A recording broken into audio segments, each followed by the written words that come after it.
yang tersebut. Banyak perkara yang diperbincangkan pada hari ini. Yang pertama sekali, kita ucap terima kasih kepada pihak penguatkuasa KP dan HEP kerana setelah kita memerhatikan ada trend-trend tertentu, tekanan terhadap harga dan juga bekalan terutama sekali, maka kes-kes penguatkuasaan terus berjalan. Bagi bekalan ayam dan telur misalnya 151 kes terkumpul di mana berlaku penjualan melebihi daripada harga maksimum dan sebagainya, dan tindakan-tindakan telah diambil. Bagi komoditi minyak masak misalnya 177 kes yang melibatkan rampasan sejumlah 3.269 juta rampasan, termasuk satu rampasan hampir 1 tan di Kelantan, percubaan untuk menyeludupkan minyak bersubsidi ke negara seberang. Ini bermakna masih ada lagi beberapa kes pelanggaran, namun pihak penguatkuasa KP dan HEP terus melakukan langkah-langkah berterusan dalam memantau bekalan dan juga kawalan harga. Kita telah dimaklumkan dalam pembentangan dan kita dapat mengesahkan sememangnya bekalan telur pada masa ini didapati berkurangan atau lebih rendah daripada keperluan biasa. Keperluan biasa telur bagi setiap bulan sebanyak 968.8 juta, sementara keluaran hanyalah 871.9 juta. Bermakna ada kekurangan kira-kira 96.8 juta pengeluaran telur. Dan akibat daripada kekurangan bekalan daripada keperluan biasa, bekalan telur bagi grade ABC yang dikenakan harga kawalan terus berkurangan di pasaran. Banyak faktor yang telah diperbincangkan mengenai perkara ini, dan jawatankuasa mengambil maklum bahawasanya kos pengeluaran sebiji telur pada masa ini adalah pada kadar 51 sen di peringkat ladang. Sementara harga maksimum kawalan bagi grade A diletakkan pada 41 sen, grade B 39 sen dan grade C 37 sen. Dan pemberian subsidi berasaskan kelulusan jemaah menteri sebanyak 8 sen. Jadi kalau kita perhatikan, kalau grade A 41 sen dicampur 8 sen berjumlah 49 sen pendapatan bagi pengeluar telur, masih lagi 2 sen lebih rendah daripada kos pengeluaran. Ini menjadikan pengeluaran telur grade kawalan ini kurang menarik bagi kebanyakan penternak, dan juga sebahagian pada penternak mengambil tindakan-tindakan seperti untuk menyembelih ataupun menghapuskan ayam yang telah mencapai umur tertentu lebih awal. Lazimnya ayam telur setelah mencapai usia 80 ke 85 bulan yang boleh lagi bertelur, tapi nak mengelakkan kos, ayam-ayam itu telah dilupuskan untuk menjimatkan kos kerana pengeluaran telur dan harga jualan lebih rendah daripada kos pengeluaran. Dan ini replacement kepada ayam-ayam yang telah disembelih itu, gantiannya agak perlahan menyebabkan bekalan keseluruhannya terus rendah dan merosot. Dan ini akan terus menjejaskan keadaan bekalan telur dalam negara, khususnya bekalan telur bagi grade A, B dan C. Kita juga telah meninjau kedudukan bekalan telur di negara-negara jiran yang berdekatan, dan kita mendapati harga telur di negara kita adalah paling rendah berbanding dengan kebanyakan negara-negara lain, termasuk lebih rendah daripada harga retail di negara jiran di Thailand, dan jauh lebih rendah daripada negara-negara seperti Cambodia, Indonesia dan sebagainya. Oleh itu, memahami keadaan struktur yang sedemikian, jawatankuasa akan membuat perakuan kepada kerajaan tentang beberapa langkah jangka pendek dan langkah jangka panjang. Langkah-langkah jangka pendek ini mengambil kira bahawasanya tidak akan ada tindakan yang membolehkan harga terus dinaikkan. Misalnya langkah yang diperakukan supaya harga telur diapungkan. Kalau harga telur diapungkan, dijangka harga telur akan melonjak tidak kurang daripada 12 sen. Maka jawatankuasa ini tidak memperakukan harga telur diapungkan, walau pengapungan itu dilihat sebagai satu jalan keluar yang lebih kekal, terutama sekali mengikut pandangan pengeluar-pengeluar di ladang.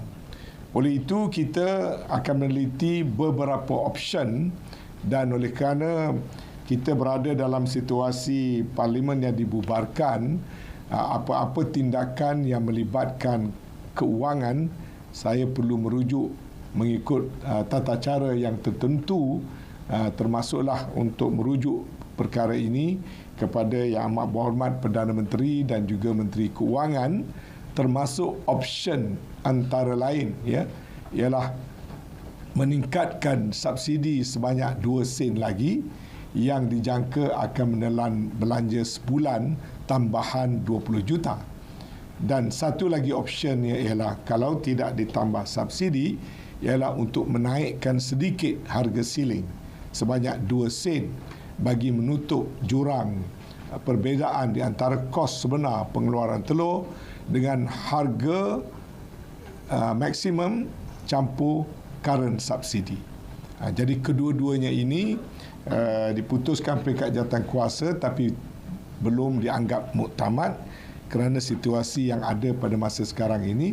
Perkara ini akan dirujuk kepada Yang Berhormat Perdana Menteri dan Yang Berhormat Menteri Keuangan kerana ia ada mempunyai implikasi keuangan dan dia sedikit berbeza daripada keputusan yang telah dibuat oleh Jemaah Menteri beberapa minggu yang lalu. Walau bagaimanapun, kita memberi jaminan soal bekalan telur yang berkurangan ini akan terus ditangani, dan sementara itu saya dan jawatankuasa ingin memohon kerjasama pengeluar-pengeluar telur. Macam saya katakan tadi, kita memahami masalah mereka. Kita telah pun meneliti beberapa perkara-perkara asas, fundamental berhubung dengan bekalan dan kos pengeluaran. Namun kita ingin mencadangkan supaya pertama, mereka tidak mengambil tindakan untuk menyembelih atau melupuskan ayam telur pada umur yang boleh dianggap awal, walaupun kita faham tindakan itu untuk mereka mengurangkan kos mereka. Tetapi dalam keadaan ini saya harap ada kerjasama daripada pihak ladang kerana terdapat bekalan yang ketara berkurangan, dan ini hanya boleh diselesaikan dengan kerjasama daripada peladang-peladang untuk tidak melupuskan ayam telur pada usia yang boleh dianggap sebagai ayam tersebut masih produktif dan boleh mengeluarkan bekalan. Yang keduanya, untuk menyeru pihak industri dan mengemukakan syur-syur lain jika ada, supaya gap 96 juta telur sebulan yang berkurangan, bagaimanakah cara ianya dapat dipertingkatkan. Ada syur supaya kita membuka import telur, tapi jawatankuasa telah menolak option yang tersebut kerana kita mahu menjaga industri tempatan Yang keduanya kerana kita ada beberapa option yang boleh kita pertimbangkan dalam masa yang terdekat. Jadi masalah harga telur ini dan bekalan telur akan terus dipantau dengan rapi oleh jawatan kuasa ini, dan engagement akan terus dibuat dengan pengeluar-pengeluar, sementara beberapa keputusan yang lebih tuntas akan kita lakukan dalam masa yang terdekat. Yang keduanya, jualan murah harga barangan ataupun jualan murah keluarga Malaysia telah pun mencapai hampir 96%. Saya ucapkan terima kasih kepada semua agensi dan kementerian yang terlibat, di mana pada masa ini hampir kesemua kawasan-kawasan ataupun kawasan-kawasan Dewan Undangan Negeri sedang berjalan atau berlangsung jualan murah keluarga Malaysia.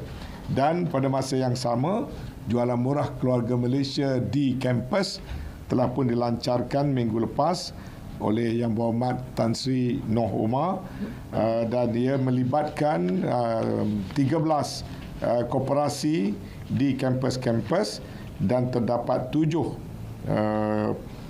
unit-unit ataupun badan-badan keusahawanan yang beroperasi di kampus yang turut mengendalikan program-program di bawah jualan murah keluarga Malaysia di kampus.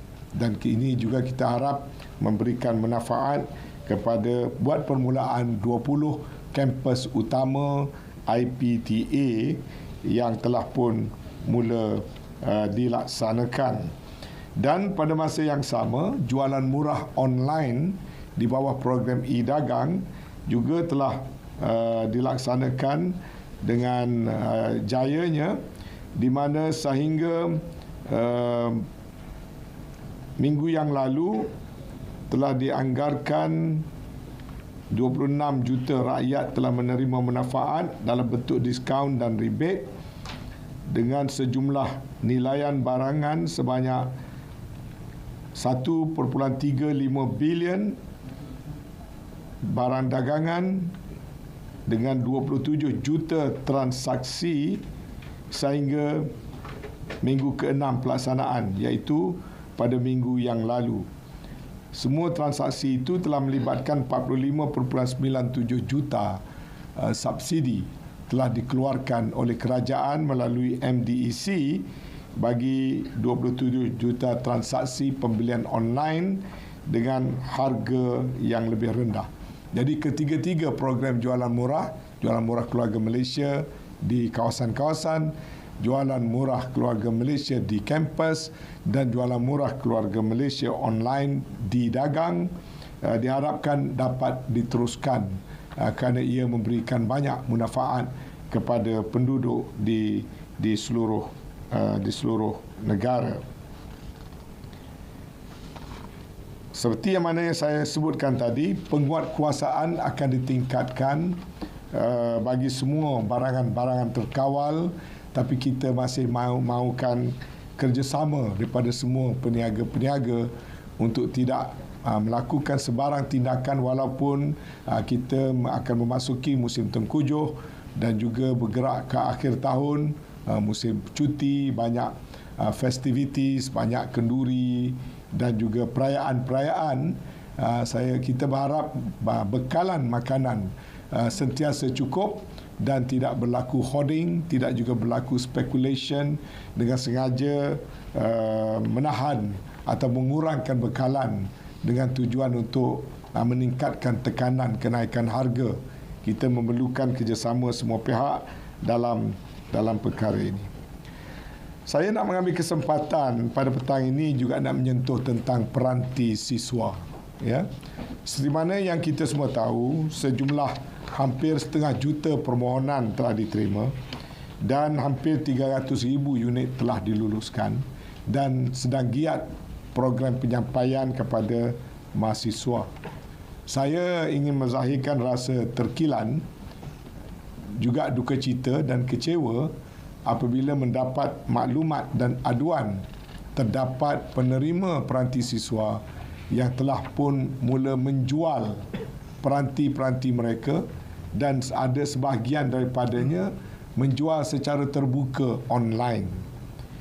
Saya fikir ini adalah satu tindakan yang sangat tidak wajar, dan kementerian sebagai agensi pelaksana memandang serius tentang perkara ini, ya. Dan kita ingin memaklumkan bahawa peranti ini sewaktu ianya mula ditempah, ia mempunyai aplikasi yang tertentu terbina, built-in, termasuk kita mempunyai tracking system di dalamnya, dan kita boleh tahu peranti itu berada di mana. Adakah dia berada di kampus atau dia berada di tempat lain dan digunakan oleh mereka-mereka yang tidak sepatutnya memiliki peranti tersebut. Yang kedua, sewaktu peranti ini diedarkan kepada siswa-siswi yang diluluskan, mereka telah membuat perakuan ataupun aku janji semasa memohon lagi bahawasanya permohonan mereka memerlukan peranti, mereka berkelayakan dari keluarga B40 dan akan menggunakan peranti itu untuk mereka sendiri menjual, artinya telah melanggar aku janji yang telah mereka lakukan. Kita juga ingin memaklumkan bahawasanya peranti-peranti tersebut, kita mempunyai keupayaan untuk membuat tracking siapakah pemilik yang telah menjual. Kita juga ingin memaklumkan dalam terma bekalan kepada pembekal-pembekal ada terma keupayaan to buy back. Jadi kalau pelajar-pelajar menjual, saya akan menimbangkan satu tindakan di mana yang menjual itu di buy back secara resmi ataupun tidak. Kemudian apabila peranti itu kita perolehi, kita boleh trace siapakah yang menjual. Dan mereka-mereka yang mengambil tindakan sedemikian, yakni menjual, ada langkah-langkah tertentu yang boleh kita ambil, termasuk memaparkan nama-nama mereka secara terbuka kepada pengetahuan umum, sama ada di portal peranti siswa, dan juga memaklumkan kepada pihak universiti yang berkenaan. Jadi saya berharap setakat ini 14 kes telah sampai kepada kita, dan daripada jumlah 14 kes itu beberapa peranti yang terbabit telah pun diblok penggunaannya berdasarkan apps yang memang telah ada, dan siasatan lanjut akan terus dilakukan kepada kes-kes yang lain yang terlibat menjual peranti ini. Jadi saya ingin merayu kepada penerima-penerima peranti untuk sama sekali tidak menjual peranti-peranti yang diberikan kepada mereka, kerana itu adalah amanah rakyat, daripada dana rakyat diberikan atas andaian dan kepercayaan mereka memerlukan peranti sedemikian dan mereka tidak berkemampuan untuk membelinya. Jadi tidak timbul tentang mereka perlu menjual kerana nak membeli satu bentuk peranti yang lain. Sebab kita telah maklumkan peranti yang kita akan beri itu apa speknya. Kalau peranti itu tidak memenuhi keperluan mereka, seeloknya awal-awal lagi mereka tidak perlu memohon kalau gadget itu tidak bersesuaian dengan keperluan. Tapi memohon mendapatkan peranti kemudian menjualnya atau apa juga alasan adalah tidak beretika dan melanggar aku janji sewaktu permohonan dan sewaktu menerima gadget-gadget yang tersebut. Jadi saya berharap perbuatan yang sedemikian dapat dihentikan dengan segera, dan lebih baik kalau sekiranya mereka-mereka tersebut yang tidak mahu lagi nak menggunakan peranti-peranti tersebut, mungkin kita akan lihat pada kaedah buyback, di mana sesuai after mungkin selepas 1 tahun pakai, lepas 2 tahun pakai, saya akan minta dikaji, walaupun kita dah ubah sistem pinjaman dengan buyback policy. Sekarang ini kita setuju untuk memberi terus, Tapi buyback policy itu masih ada di situ. Saya akan mengkaji perkara ini supaya pelajar-pelajar yang nak menjual mungkin boleh menggunakan program buyback policy instead of menjual dengan harga murah di merata-rata tempat, yang saya fikir satu tindakan yang tidak baik sama sekali, dan boleh mencacatkan program yang diadakan dengan tujuan yang sangat baik itu. Jadi saya harap mesej saya ini jelas dan perbuatan menjual peranti siswa hendaklah diberhentikan serta-merta.